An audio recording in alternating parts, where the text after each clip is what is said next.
Bienvenidos a una edición más de Causa Justa y hoy una edición especial porque en Unicanal estamos cumpliendo 13 años de estar al aire y uno que tuvo la suerte de estar desde el principio de este proyecto que hoy es una realidad y ocupa un lugar preponderante en lo que hacen los medios de comunicación. Realmente tengo más que orgullo de seguir perteneciendo a este canal, pero también orgullo de tener al aire este programa Causa Justa con un número enorme de personas que están detrás, que han colaborado para que en agosto próximo, si Dios quiere, este programa cumpla 13 años de emisión ininterrumpida. Pero vamos a hablar de otra cuestión, aparte de expresar el orgullo de ser parte de esta gran familia de Unicanal. Vamos a hablar del juicio que se está realizando ante la Corte Interamericana de Derechos Humanos por parte de a través de una demanda presentada por exministros de la Corte. En el caso, el doctor Bonifacio Ríos Ábalos, principalmente, en donde este está demandando al Estado paraguayo, en donde exige un resarcimiento económico o incluso ser repuesto en su cargo cuando en el 2003 fue expulsado del cargo de presidente de la Corte Suprema de Justicia en el gobierno de Nicanor Duarte Frutos y también, obviamente, del cargo de ministro de la Corte Suprema de Justicia.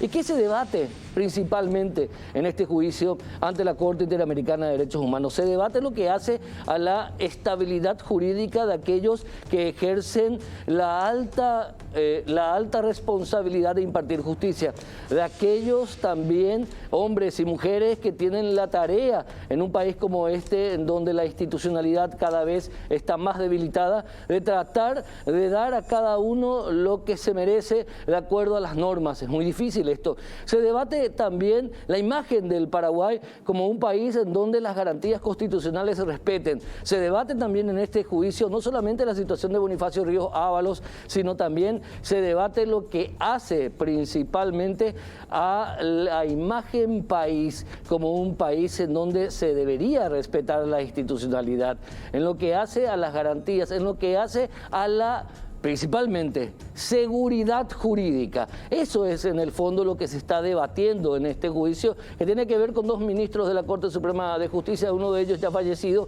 y con el doctor Bonifacio Ríos Ábalos. Tiene que ver justamente con respecto a ese punto en particular, la imagen del Paraguay en donde el Estado debería precautelar, más allá de los vaivenes políticos, la estabilidad y seguridad en sus puestos de aquellos que tienen la alta responsabilidad de impartir justicia.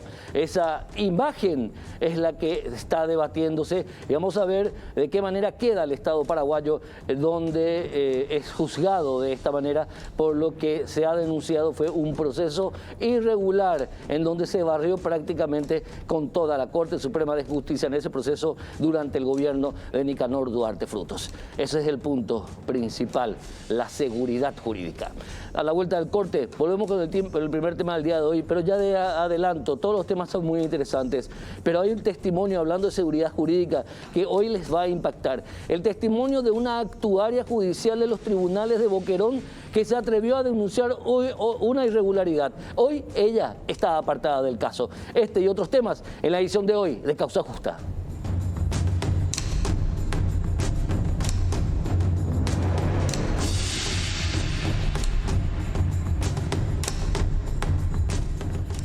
Cobró notoriedad la situación del Paraguay como puesto clave o como punto clave del tráfico de cocaína, principalmente desde las zonas de producción en Perú, Colombia y Bolivia, hacia las zonas de consumo donde esta droga adquiere un mayor precio, que es principalmente en Europa. Y vamos a analizar varias aristas de esto.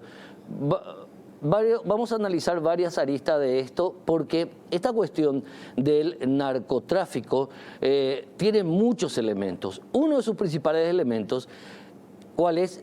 La cuestión económica, porque tanta droga que se vende en el mercado ilegal en algún momento se debe lavar y eso se denomina lavado de dinero, que es un delito y que es un crimen muy complejo y hoy el Paraguay, si bien Gafilat pospuso la visita de sus fiscalizadores con respecto al cumplimiento de leyes en el marco de este acuerdo internacional, no es menos cierto que en el Paraguay se sigue librando una dura batalla con respecto a las verdaderas industrias del lavado de dinero. Y para hablar de esto invitamos hoy al distinguido fiscal Omar Legal, que justamente es fiscal especializado en el combate al lavado de dinero, para hablar de las aristas, para entender un poco este delito y para ver cuáles son los elementos del mismo y qué debería hacerse para combatirse de una manera mucho más eficiente de lo que se está haciendo hasta ahora. Doctor Omar Legal, agente fiscal, bienvenido. ¿Cómo está? Gracias, Héctor. Gracias por la invitación y felicidades, antes que nada, por el tiempo dentro del programa. Gracias por el espacio. A ver, doctor Legal, cuéntenos, por favor, ¿cómo hay que entender al lavado de dinero sin perdernos en tantos tecnicismos? Bueno, para no entrar en cuestiones tan técnicas, básicamente el lavado de dinero es el ocultamiento, es uno de los verbos rectores, el ocultamiento del producto de un hecho punible. El producto, hablando de bienes tangibles, ya sea dinero, propiedades, y la importancia de la persecución penal sobre el lavado de dinero va en contra de desestructurar las organizaciones criminales. Y cuando hablamos de organizaciones criminales, no solamente hablamos de organizaciones criminales de narcotráfico, sino que hay diferentes tipos de organización criminales. Organización criminal es toda organización que tiene un esquema, una estructura para cometer ese hecho punible, y el producto de eso es el circulante que muchas veces hace que el bien jurídico protegido en el lavado de dinero es la economía nacional, uno de los bienes jurídicos. Doctrinalmente hay disparidad de criterios sobre eso, pero es un tipo penal muy importante y que hoy día está siendo analizado específicamente por la Gafilat. Y en nuestro país estamos teniendo ciertos avances, tanto normativos y ahora en esa persecución también. Pero vamos más allá de la cuestión estructural legal. Vamos a los elementos. Unsigned Crime, que es una organización de investigación del crimen que fue fundada en Washington en el año 2010, emitió recientemente una serie de documentos con respecto a la situación del crimen organizado y Paraguay. Y en general habló, tanto este documento como otros documentos, que solamente la cocaína, datos de la Organización de las Naciones Unidas, solamente la cocaína mueve anualmente 77 mil millones de dólares. 77 mil millones de dólares. Es una enorme cantidad de dinero, y es solamente la cocaína. En conjunto, las drogas ilegales mueven anualmente aproximadamente 380 mil millones de dólares. Mucho más que el Producto Interno Bruto de muchísimos países. ¿Cómo se enfrenta a eso? ¿Cómo se aborda eso? Bueno, justamente este tipo penal lo que hace, y lastimosamente tenemos, y eso, la criminalidad a nivel mundial siempre tiene esa arista o esa característica, que siempre el sistema de justicia o el Estado como tal llega después de que la organización ya se haya estructurado con mayor fuerza. Lastimosamente en nuestro país siempre estamos flojos y vamos a seguir estando mientras que no se tomen ciertas determinaciones con los datos estadísticos. Básicamente el Ministerio Público tiene cuantiosas causas donde se han recuperado a través de comisos importantes sumas de dinero, y más que nada se han desbaratado ciertas organizaciones criminales, ¿verdad? Hoy día la tendencia no es solamente esa, más allá de ese informe del cual hablaste. Lo que a nosotros también nos interesa, tanto en la unidad en específico, es tratar de desbaratar y de recuperar esos bienes para el Estado paraguayo, ¿verdad?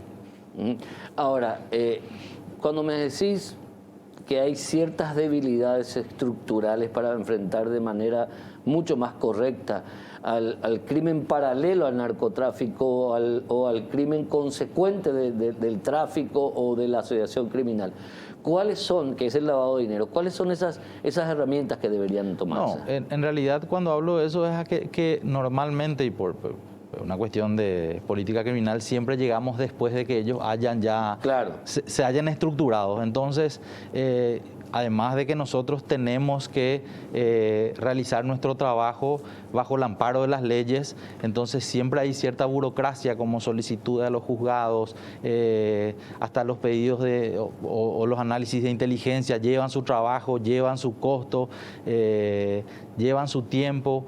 Pero yo trato siempre de mirar el vaso medio lleno y yo creo que estamos haciendo un trabajo importante. De repente dar buenas noticias no es lo que vende, pero hay buena gente dentro de nuestras instituciones, hablo específicamente de la nuestra, que es el Ministerio Público, dentro de las unidades especializadas, tanto de lavado de dinero, tenemos que tener en cuenta, por lo menos en los puntos que ha citado, que tenemos la unidad de crimen organizado, que es una unidad relativamente nueva, donde en este breve tiempo ha desmantelado ciertas organizaciones criminales, el trabajo sigue, además de la unidad de antidroga, ¿verdad? Y específicamente nuestra unidad, que es la de lavado de dinero y financiamiento del terrorismo, ¿verdad? Perfecto. A ver, ¿cuál es qué monto se ha recuperado? ¿Cómo podemos graficar el éxito de las operaciones realizadas? ¿Se puede cuantificar? Se podría cuantificar en este momento. Yo no tengo esos montos, más aún teniendo en cuenta de que cada unidad es independiente en sus investigaciones, pero sí hay varias. En el caso de Messer se está haciendo un proceso muy importante donde se están hablando de estancias, de propiedades importantes. ¿Cuál es la manera más usual de que el crimen organizado lava sus activos irregularmente obtenidos en un país como este? Bueno, ahí tenemos, en esa pregunta entra una amplitud de respuestas. ¿Por qué? Porque justamente lo que había dicho hace rato, el crimen organizado en sí puede ir desde crímenes financieros, que en el caso mío yo también estoy en delitos económicos y anticorrupción, entonces vemos cómo tenemos sospechas o investigaciones abiertas, que evidentemente por estar abierta no puedo dar datos concretos, pero donde se entablan organizaciones financieras que se ocupan del lavado de dinero. Espera. Cuando me decís organizaciones financieras, ¿te referís? Financieras en negro, no bancos o financieras. O sea, se montan verdaderas financieras. Al margen. Estamos hablando, son financieras que actúan como garitos. Sí. Y que realizan préstamos. Bueno, en realidad ahí no solamente el lavado se realiza a través de préstamos, sino que también eventualmente hay constituciones de sociedades. El lavado de dinero tiene esa arista de tratar de diversificar su sistema. Entonces, no es que me asusta, sino me llama la atención que me digas que hasta montan financieras ilegales. Sí, bueno, en realidad no son financieras per se, sino que se realizan préstamos, se constituyen sociedades. Financian una obviedad lo que te voy a preguntar. Obviamente con ese dinero o con ese capital líquido tan importante, tan grande, se financian actividades legales que uno ni siquiera se puede imaginar. Esa es la presunción. Como te digo, las investigaciones que yo las llevo a cabo están abiertas, no puedo dar conclusiones todavía sobre eso, pero uno tiene un convencimiento interno sobre ciertas cosas. Y sí, hay sociedades que uno las mira y ve que son sociedades fructíferas y están siendo inyectadas con dinero ilegítimo. Esas son, como te digo, técnicamente son presunciones, eso se va a ir trabajando, y una arista sobre las investigaciones financieras en general es que lleva su tiempo. Tiene una cuestión de complicación siempre mayor, no son delitos en flagrancia. Entonces, de repente ahí, cuando trasciende ciertas informaciones a los medios de prensa, como que la paciencia se termina, pero para nosotros eso es una cuestión paralela. Claro que sentimos como seres humanos la presión, pero todo lleva su tiempo, claro, para conseguir un resultado favorable. El objetivo. El trabajo del fiscal no es el trabajo periodístico. Claro. El trabajo del fiscal es que tiene que demostrar, tiene que armar la causa, no es poca cosa, obviamente. El periodista puede denunciar, pero el fiscal tiene que investigar. Como yo digo, el Ahora, sistema de justicia no es un sistema popular. ¿No? Sí. Quiero profundizar eso porque me interesa mucho. Una de las canillas por las cuales el dinero ilegal entra al sistema ilegal son estas llamadas financieras ilegales, financieras en negro. El mercado cambiario negro que existe puede ser también una... Es entrar a hablar sobre hipótesis. Estamos, claro, hipótesis, o sea, pero no como estamos te digo, hablando de ningún caso abierto. Claro, hablamos sobre hipótesis siempre. Sí. Mi presunción personal es que el dinero producto de hechos punibles está permeando en todo el sistema, en mayor o menor grado. Por eso es que es tan importante y tiene tanta trascendencia el tipo penal de lavado. Diciendo. Sí, claro. Está permeando, el dinero negro está permeando todo el sistema económico. En diferentes medidas. Claro, claro. Lo que te quiero decir es que no existe, ellos no tienen una selección de un tipo de negocio para tratar de lavar el dinero. Las organizaciones lo que quieren hacer es darle esa justamente la visión de que sea plata buena, plata legal. Entonces no existe un negocio en particular donde ellos inyecten el dinero. A ver, una pregunta muy tonta, pero la tengo que volver a hacer. Es que la materia que ustedes manejan es una materia muy complicada. ¿Por qué el narcotraficante, el traficante de armas, el que trafica con personas incluso, los que están en este tipo de organizaciones criminales, ¿por qué tienden a blanquear su dinero? ¿Cuál es el objetivo? ¿De presentarse como blancas palomitas, no ser perseguidos? Una pregunta muy estúpida la que estoy haciendo. No, es una pregunta válida. ¿Es una especie de proceso de legalización para dejar el crimen o qué es el tema? No. En realidad hay ciertas... Mirá que tengo vergüenza de haberte hecho esa pregunta, ¿verdad? Pero bueno. Lo que pasa es que tenemos que retrotraernos a todo lo que evolucionó el sistema también de control. Sí. Entonces, cuando ellos empezaron a tener problemas con gastar su dinero cuando ya no podían gastarlo, valga la redundancia, no es negocio tenerlo guardado. La suma de efectivos depositados en una entidad financiera levanta ciertas alertas a partir de la implementación de esos controles. Entonces la única forma... Y tenerlo guardado bajo el colchón no le sirve. No sirve de nada. Entonces la única forma es tratar de blanquear ese dinero como para que eso pueda tener un disfrute personal.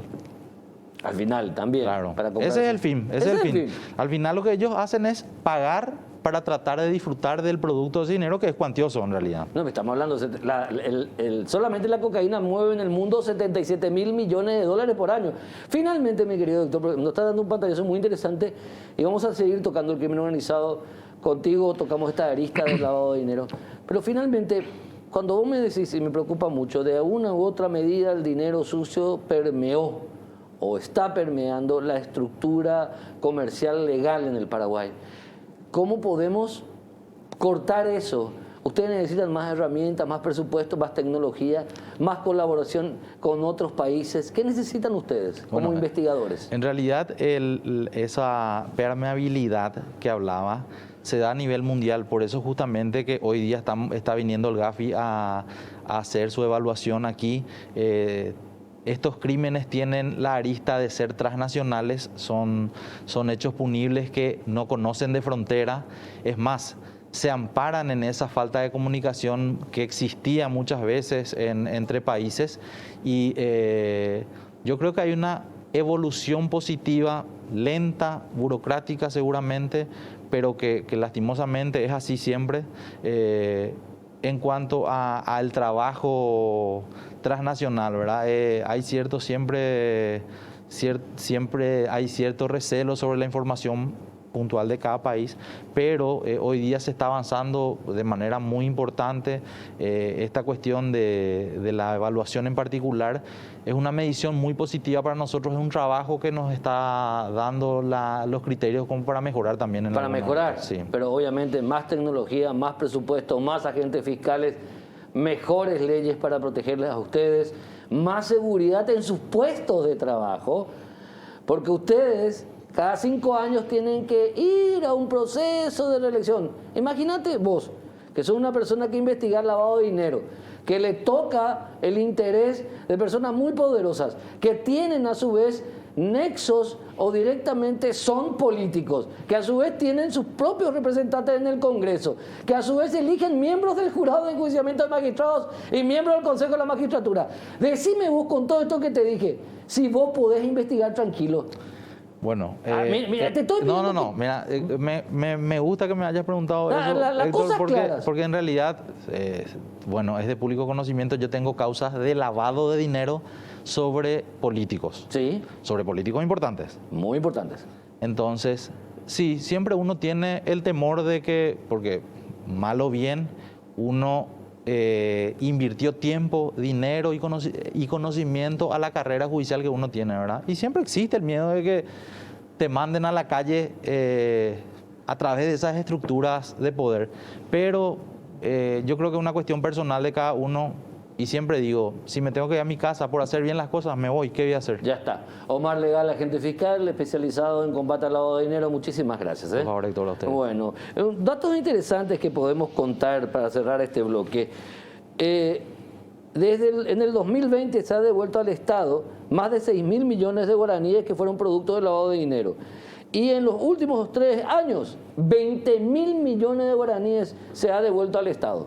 Está muy bien. Revela que se está haciendo un buen trabajo. Pero esta gente, y lo digo yo, y digo esta gente a través del fiscal Omar Legal, y me refiriéndome a los jueces, a los defensores públicos, a los ministros de corte, a los jueces, todos tienen que ser estables en sus cargos hasta la jubilación. Y me reafirmo, porque es demasiado complicado que alguien que hace este tipo de investigaciones, después de 5 años, tenga que enfrentar un proceso o de enjuiciamiento en cualquier momento o de selección al término de su mandato. Díganme si el sistema protege a esta gente realmente. Yo digo que no. Me reafirmo. Y hablando de eso, les voy a dar un ejemplo de la vuelta al corte. Una actuaria de Boquerón, abogada, muy joven, que dijo que no a un proceso irregular que se estaba tomando, según ella denunció, en los tribunales de Boquerón. ¿Qué pasó con ella? La apartaron del cargo. A una actuaria. Ella misma, acá en esta mesa, a la vuelta del corte, nos cuenta esta historia de terror.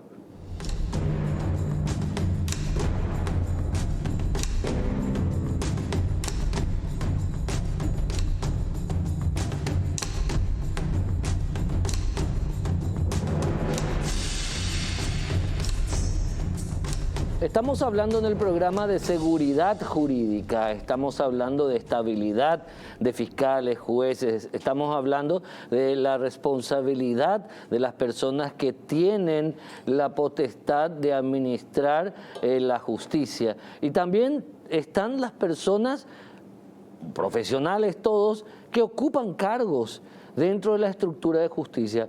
Uno de esos cargos más importantes, pero que es, digamos, no reconocido, es el del actuario judicial. El actuario judicial, si su firma no está en un expediente, ese expediente no tiene efecto. Por más que firmen ministros de la Corte Suprema de Justicia, si ese actuario no firma esa resolución, ese auto interlocutorio, esa sentencia, lo que sea, no existe. Son así de importantes.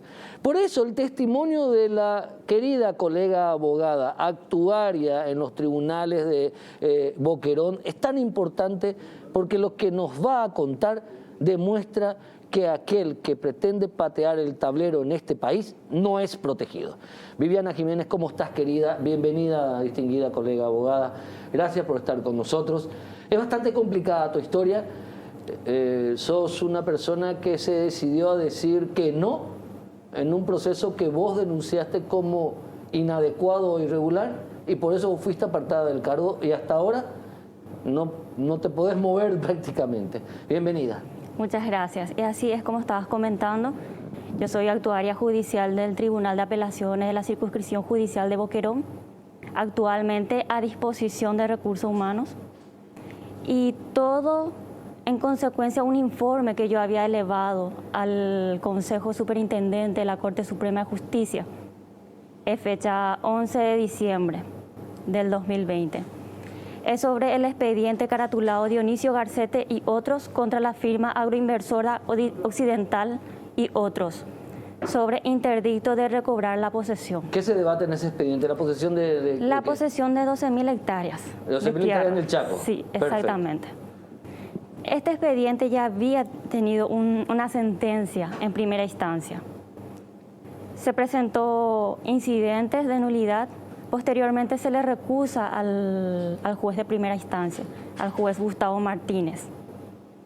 Entonces remiten el expediente en el Tribunal de Apelaciones para resolver esta recusación. ¿Qué tribunal de apelación? ¿Integrado por quién? En ese momento estaba integrado por el juez Guillermo Silich, Óscar Gómez y Amado Yurubán. Perfecto. ¿Después? En ese entonces se le recusa al tribunal, que tienen que entender la misma recusación del juez de primera instancia. La primera irregularidad que yo encuentro al asumir esta secretaría en el mes de agosto del 2020 es que el expediente principal se encontraba en el Tribunal de Apelaciones.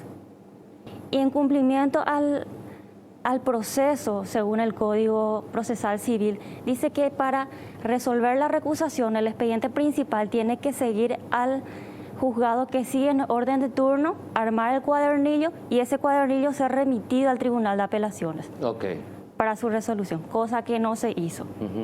El expediente estaba en Secretaría del Tribunal de Apelaciones. Yo eso informo. Este tribunal que tenía que resolver fue recusado nuevamente. Se armó el cuadernillo, se remitió a la Corte para que resuelva ya la recusación del Tribunal de Apelaciones. Sí. Interín en eso se nombra como juez itinerante al magistrado Blas Cabrisa. Sí. Entonces yo presento en su despacho el expediente con mi informe y él me dice que esperemos la resolución de la Corte. Que esperemos, porque uno de los jueces, que el juez Guillermo Silich, se había apartado, pero los otros jueces impugnaron la recusación. Entiendo. Entonces sale él de vacaciones, a partir del 12 de octubre al 26, él sale de vacaciones. ¿Del año pasado? Del año pasado. Bueno, perfecto. El 22 de octubre se presenta nuevamente y me dice, se fue en mi casa el ministro César Garay y me dice que renuncie a mis vacaciones y que integre nuevamente este tribunal para resolver la recusación. ¿Quién te cuenta eso? El mismo magistrado, Blas Cabrisa. Te cuenta que César Garay Él me Socorrillo, dice. vicepresidente de la Corte Suprema de Justicia, intervino directamente con interés en un expediente. Exactamente. Me dijo, se fue hasta mi casa. Gran 7. Es gravísimo lo que acabas de decir, es muy grave. A pedirme que renuncie a mis vacaciones y que proceda a la nueva integración de este tribunal para resolver y enviar ya este expediente a primera instancia con el juez Gustavo Martínez. Perfecto. Así mismo me dice. Sí o sí, Entonces, Gustavo Martínez tenía que resolver ese expediente. Yo entiendo que sí, por eso el expediente principal estaba en el Tribunal de Apelación. Perfecto. ¿Y después? Y luego se le confirma a los jueces recusados. Pero antes de esto, él viene de sus vacaciones, me pide integrar nuevamente el tribunal durante sus vacaciones e integra con los jueces Digna Ocampo y Eduardo Medina. Sí. Se forma un tribunal interino mientras se resuelve lo que estaban entendiendo en esa causa. Perfecto. Se notifica a las partes, queda firme. Cuando se va a salir la resolución, ya con el proyecto firmado por los 3 jueces, uno de los miembros sale de vacaciones, que es el magistrado Eduardo Medina. Sí. Entonces, cuando sale el triplicado, la resolución ya con las 3 firmas en limpio, sale de vacaciones y no podemos sacar la resolución. Por más que tenemos el proyecto firmado por los 3, tenemos el limpio, el triplicado. ¿El limpio no estaba firmado? El limpio no estaba firmado. ¿Por el que salió de vacaciones? No estaba firmado. ¿Y por qué él. te pidieron a vos? Me pidieron, me dice ahí el juez Blas Cabrisa, en la Corte ya le confirmaron a los otros jueces que estaban recusados, me dice. Sí. Llevarle a uno de ellos y hacerle firmar, me dice. Pero eso no es una integración irregular. Sí, es irregular. En ese momento Porque se debería sortear. En ese momento yo le digo al presidente en ese entonces, Blas Cabrisa, que teníamos que esperar que venga el cuadernillo de la Corte, ser notificado a las partes, sacar la providencia, téngase por devuelto, cúmplase, notificar las partes y después para llevarle para que firme una resolución. ¿Y qué te dice ahí? Me dice que no, que ella estaba apurado y como yo le dije, estamos haciendo mal, me dijo, bueno, vamos a esperar, mes. Vamos a esperar, pero entre mañana y pasado sí o sí llega ese cuadernillo, mes. ¿Y después? Y una vez que llega, le vas a llevar al juez Amado Yurubán para que firme, mes, porque ya está confirmado. Llega el cuadernillo y yo le digo, doctor, no está notificado a las partes. Hay 2 miembros que son confirmados por la Corte y él me pide a mí que a uno de ellos le envíe para firmar. Aleatoriamente. Aleatoriamente. Cuando son los 2 estaban confirmados. 2 están confirmados y él dice, no, pero nosotros no podemos sobrepasar a lo que la Corte confirma, pero a 2 le confirmó. Yo le llevo a uno y el otro como queda, colgado. Y mi tribunal que ya estaba notificado, si le voy a desplazar, le tengo que desplazar a este y que integren los 2 confirmados por la Corte con el presidente Blas Cabriza. Claro. Pero él me dice, firmar con la doctora Digna Ocampo, que ya había firmado la resolución, y enviarle a uno de los jueces que fue confirmado por la Corte para completar la firma. ¿Cómo si el tribunal original ya fue confirmado? Y esa es la irregularidad. ¿Y vos denunciaste esa Yo irregularidad? denuncié esa ¿Y qué pasó irregularidad. contigo? ¿Qué te hicieron? Y me apartaron del cargo, me amenazaron. Me dijeron que me iban a poner una denuncia penal, que me iban a quitar del Poder Judicial. Así me amenazaron y hasta ahora estoy siendo amenazada. Yo estoy en recursos humanos, no puedo salir de ahí. El otro día, ahora estoy de vacaciones justamente para solicitar eso. Yo necesitaba una computadora porque no tengo una computadora. Me fui al despacho de una magistrada a utilizar y se va el jefe de recursos humanos a decirme que él tiene orden del Consejo de Administración de Boquerón, que es integrado por el doctor Blas Cabriza, por el doctor Gustavo Martínez y Guillermo Silich. Curiosamente son los mismos que están denunciados en esta causa. Los mismos jueces que están haciendo esta irregularidad. ¿Y vos por qué te quitaron del cargo? Hasta el día de hoy no me dicen por qué. Yo solicité por escrito al Consejo, le pedí para que me digan qué fue mi error, dónde yo fallé, por qué me sacan. No tuve respuesta, pedí una reconsideración, no me respondieron. Yo no sé ahora ni quién es mi superior. Yo voy a hacer una nota, necesito autorización de mi superior y me dice, vos dependés de recursos humanos. Le digo al jefe de recursos humanos y me dice él, no, vos perteneces al tribunal, ellos te tienen que firmar tu autorización y me tienen así. Esto es acoso laboral. Y cuando yo salí del Departamento de Recursos Humanos para utilizar la computadora, viene y me dice que va a labrar un acta donde figura que yo no estoy en mi lugar de trabajo. Entonces, ¿pero qué trabajo si no te dan ninguna función? No tengo ninguna función. ¿No haces nada? Nada. Entonces yo llamo a una escribana para que venga también a constatar, a hacer un acta de que yo estoy dentro del Poder Judicial, estoy dentro del recinto. Yo no salí y se presenta el presidente, personalmente se presenta y le echa a la escribana. Le dice que no tiene autorización de ingresar ahí. ¿Por qué tanta molestia? ¿Qué evitaste con tu denuncia vos? Y yo creo, por todo lo que yo he visto, por todo lo que yo viví, yo creo que ellos están interesados en este expediente. Están interesados y como yo... Querían digitar qué juez de primera instancia resuelva el expediente. Exactamente. Te doy otros datos más. Antes de este tribunal conformado por Guillermo, Óscar y Amado, también fue recusada una magistrada, la doctora Nuria Isnard. Sí. Ese fue en el mes de junio. Este tribunal fue recusado en el mes de agosto. Este tribunal se confirmó, pero a la doctora Nuria jamás se estudió su recusación o nunca llegó el cuadernillo de vuelta. La jueza original. Que es la jueza original. ¿Y no quieren que ella intervenga en el expediente? ¿Quieren que intervenga Gustavo Martínez? Y ellos están eligiendo los jueces que van a intervenir. Qué fuerte lo que estás denunciando, es una persecución laboral, es una cuestión que viola tus más elementales derechos y ojalá que alguien tome nota en la Corte Suprema de Justicia, lo que denuncia esta colega abogada, actuaria judicial, que al parecer por haber hecho bien su trabajo, ¿tanto valen esas tierras? Son 12.000 hectáreas. Son 12.000 hectáreas. Y otra irregularidad que yo también denuncié es el incumplimiento a la resolución 8.262 de fecha 18 de agosto, dictado por la Corte Suprema de Justicia, que dispone que todos los sorteos de integración y de votos tienen que ser por medios telemáticos. Y públicos. Y públicos. ¿No se hizo en este expediente? Este expediente jamás se sorteó. Y yo le dije en su momento. Un poco. Ese expediente nunca se sorteó Nunca se públicamente sorteó. Como están obligados. No se sorteó. Ni integración ni orden. No, yo por eso le dije al... ¿Completito está? Al juez. Es redondo, redondo. Que tenía que sortear. Él me dijo que el ministro estaba apresurado, que ya quería sacar la resolución. ¿Qué ministro? El ministro Garay. O sea, vos estás diciendo que el doctor Cabriza te dijo que el ministro Garay Exactamente. no le importaba que se viole esa reglamentación interna de la Corte Suprema de Justicia que obliga al sorteo público de las causas en tribunales. Exactamente. 30 segundos, un mensaje final, 30 segundos. Y yo te doy gracias por este espacio, porque yo estoy muy preocupada por mi trabajo. Yo estoy conforme con lo que hice, porque sé que todo mi trabajo se ajusta a las leyes, a nuestro código.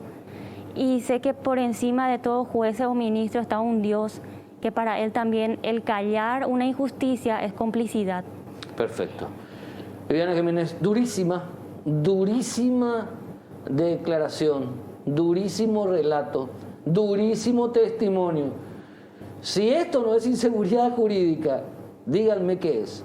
Si esto no es un atropello a los más básicos derechos de alguien que cree haber hecho su trabajo en tiempo y en forma, díganme qué es.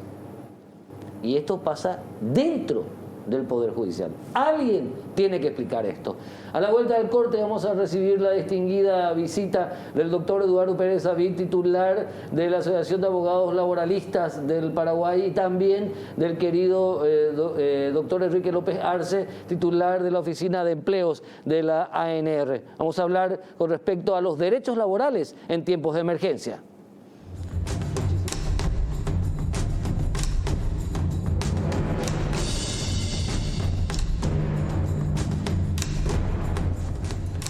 Tiempo de pandemia, tiempo de emergencias y tiempo de análisis de los derechos laborales.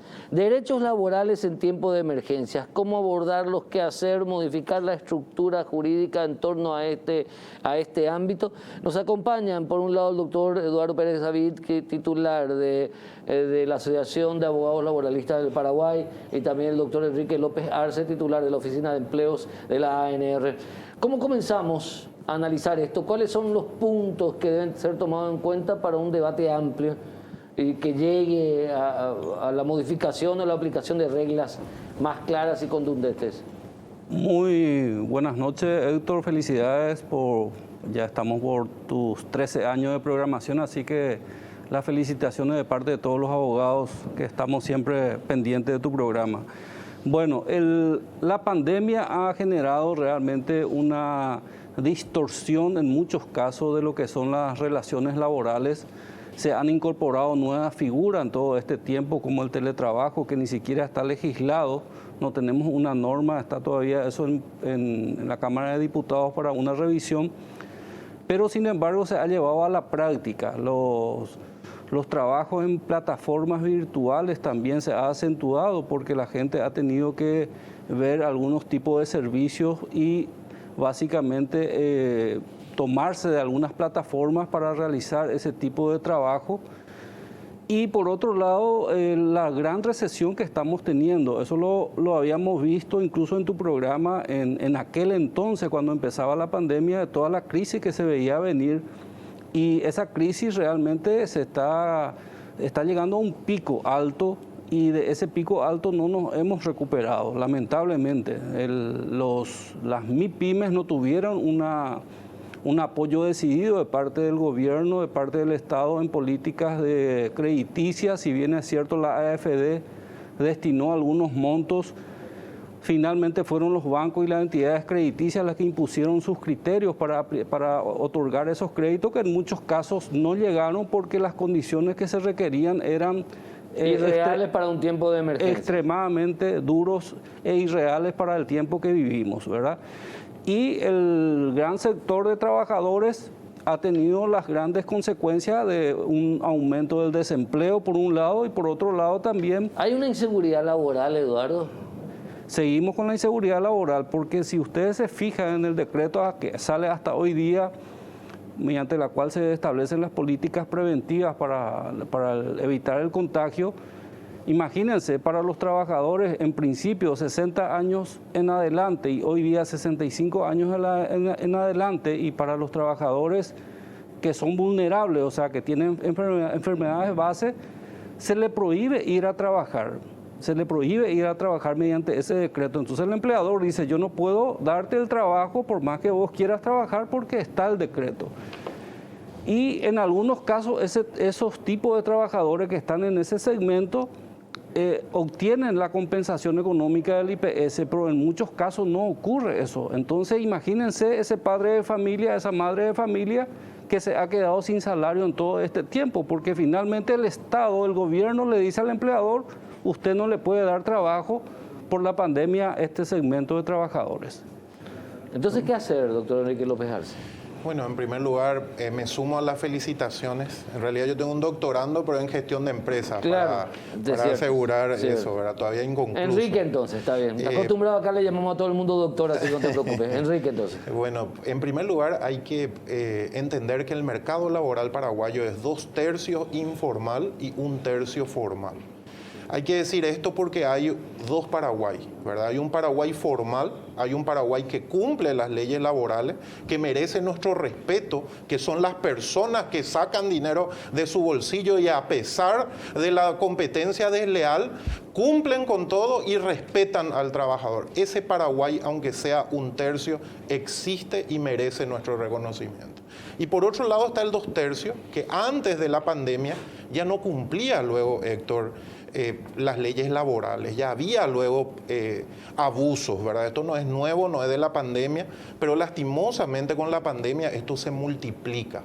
O sea, en el Paraguay hoy tenemos problemas y tenemos abusos laborales y tenemos lastimosamente, digamos, gente que no sabe dónde acudir, ¿verdad? Porque no solamente ocurre lo que mencionaba muy bien el doctor, sino tenemos también casos de personas, ¿verdad?, que se les descuenta el IPS, tienen un recibo del IPS, ellas están embarazadas, ¿verdad? Y dice, señor, yo me voy a IPS y me dice que no me pueden atender porque no están al día. Entonces, y una madre, ¿verdad?, embarazada, con un bebé a punto de nacer y no puede usar sus, digamos, sus derechos porque se le está descontando, pero no puede irse al IPS. Eso es lo que estamos viendo casos de abusos en donde hay personas que se les hace entrenar durante una semana, 2 semanas, no se les paga nada con el supuesto, digamos, con la supuesta caracterización de entrenamiento, y son personas con experiencia, no es nada de primer empleo ni de aprendiz, le hacen trabajar gratis 2 semanas y después supuestamente no pasó el aprendizaje. Y lastimosamente, hay que decirlo con todas las letras, no tenemos un refere, ¿verdad? Si hablamos de fútbol, ¿verdad?, que nos gusta a todos, no tenemos unos referes que observan, que marquen la cancha, y necesitamos eso, ¿verdad? Yo coincido con el doctor, yo no tengo la experiencia que él tiene, pero sí le he dedicado los últimos 8 años de mi vida, ¿verdad?, todo lo que es laboral, a la búsqueda, ayudar a la gente a conseguir empleo. Y hablo con mucha gente, ¿verdad? Perfecto. Entonces, en lo jurídico, y luego en la experiencia te pregunto a vos, Enrique, en lo jurídico, Eduardo, ¿cuáles son las líneas generales que habría que aplicar? Bueno, nosotros necesitamos que, como bien lo decía acá el licenciado, nosotros necesitamos que el Ministerio de Trabajo, que es el referente en este caso administrativamente hablando del punto de vista de las relaciones laborales, implemente verdaderas políticas de diálogo social para ver si todos juntos encontramos la solución, porque acá nosotros vamos a seguir enfrentando una crisis económica y esa crisis económica conlleva justamente una serie de escenarios donde los empleadores que no siempre cumplen o que nunca cumplieron aprovechen y sigan evadiendo el cumplimiento Perfecto, de las normas ¿qué hay que hacer? laborales. Ese es el problema, Eduardo. ¿Qué hay que hacer? Dame 3 líneas, 3 ejes. Bueno, el Ministerio de Trabajo, en primer término, como árbitro, tiene que llevar adelante una política de fiscalización Mucho en más toda agresiva. mucho más que agresiva, más seria. Ok. Por otro lado, el Poder Judicial, estamos en deuda en cuanto a los procesos laborales. Se ha colapsado el sistema judicial con todos Y los supuestamente, paros. al igual que la niñez, en lo laboral es tutelar el tema, por ende, si se acepta esa expresión, yo no sé si está tan acertada decir tutelar también Sí. en lo laboral. O sea, la estructura del sistema judicial en lo que hace a lo laboral y en lo que hace a la niñez es más rápida, debería ser. Debería Sin ser. embargo, no se da eso. No se da porque está totalmente colapsado. Nosotros tuvimos varios paros por acordadas de la Corte Suprema donde hubo suspensión de plazos procesales justamente por el tema de la pandemia. Y esa paralización que tuvimos en el 2020 conlleva una serie de acumulación de actos procesales que hoy día hacen que colapsen. Y más todavía con la cantidad de demandas que han entrado justamente por incumplimiento de pago de salario, de IPS, etcétera. Un último elemento, Eduardo, que habría que agregar en estos 3 ejes. Y una nueva redacción de normas. Consideramos nosotros importante que el tema del teletrabajo realmente tenga una norma ya escrita y Muy interesante. aplicable. Muy Por interesante eso. ejemplo, Modernizar la norma con respecto al teletrabajo. teletrabajo. Darle el lugar, porque no es, o sea, teletrabajo es sacrificado también. No hay joda, o sea, tiene sus implicancias. Pero el Está muy bien teletrabajo eso. tiene que contemplar varios aspectos. Primero, el derecho a la desconexión que debe tener el trabajador una vez que termine la jornada laboral. Perfecto. El segundo término, si utiliza plataformas proveído por la empresa, tiene que tener el derecho a la privacidad. Perfecto. ¿Qué pasa con la seguridad social? ¿Cómo se va a establecer los mecanismos de control Las horas extras. en caso Vos de... estás en tu casa, ¿para qué te voy a pagar hora extra? Bueno, pero eso eventualmente se podría controlar por el sistema, pero digo, el tema de accidentes de trabajo, ¿qué pasa si te caes en tu casa? Es un accidente no laboral. Qué bueno. Bueno, entonces qué bueno ese tema. Entonces son varios... Hay toda una legislación diferente porque Así el teletrabajo llegó para quedarse. Así mismo es. Perfecto, Eduardo Pérez David, como siempre un placer dialogar Muchas contigo. gracias, Héctor. Y Enrique, entonces contigo, desde la experiencia, ¿qué debería cambiarse, Enrique? Bueno, en primer lugar, hay que reparar el avión en vuelo, ¿verdad? ¿Qué significa, Héctor? Significa de que hay algunas cosas que no hay que permitir, ¿verdad? Una de esas cosas que no hay que permitir es que mueran más paraguayos por culpa de estar obligados, porque nadie sale de motus propio a enfrentar una tormenta que lleva camiones con una moto, ¿verdad?, para ir al trabajo. Entonces, eso ya no se puede permitir. El Paraguay ya no puede permitir que pierda hijos o hijas obligados a ir a buscar empleo. Y esto no tiene nada que ver con el irse tema... a su laburo, como pasó en la última tormenta con este pobre muchacho en San Antonio, creo. Sí. Pobrecito que tenía que irse a un laburo, a una concesionaria, y le lleva la moto un muchacho de 23 años, laburador, que muera así de una manera tan... Y eso es lo triste, Porque ¿verdad? tenía que llegar a su trabajo. Claro, y no tiene nada que ver, digamos, o sea, nuestras calles tienen que ser reparadas, los desagües deben mejorar, pero hay derechos mínimos en España, en Estados Unidos, que se tiene que asegurar. Se toma en cuenta el estado del tiempo realmente. Claro, o sea, ¿cómo funciona en otros países? Bueno, señores, no podemos nosotros en un mercado laboral, como decimos, donde nos sacamos el sombrero para los formales, pero tenemos que reconocer que igual que en cualquier colectivo humano está el informal y el formal. Y el informal no podemos depender de la buena voluntad del empresario, porque va a haber algunos buenos y otros malos. Necesitamos poner, y lo que vamos a plantear, porque vos preguntabas qué es lo que hay que hacer en forma urgente, y planteamos una microcirugía, ¿verdad? Reparar el avión en vuelo, si bien hay muchas cosas que modificar, pero reparar el avión en vuelo y poner de que debe haber tolerancia. Estamos hablando con la DINAC, ¿verdad? O queremos hablar con la DINAC para calificar las tormentas, porque tenemos que reconocer también que más de uno va a decir, no, llueve, ya voy a llegar tarde a mi trabajo. Entonces, específicamente hay que compensar las horas. Ese es nuestro compromiso, ayudar a la gente, no permitir que nadie más pierda, ninguna familia más se enlute por un tema laboral y empezar a trabajar en eso. Muy interesante el aporte tanto del doctor Eduardo Pérez David, el tuyo, Enrique López Arce. Realmente está muy interesante para el debate y hay que continuar con el mismo. Muchas gracias a ambos. Gracias. Bueno, por mi parte, un placer como siempre haber hecho un programa más de Causa Justa. Nos encontramos en la próxima edición, como siempre, en este espacio que es de ustedes. Chao.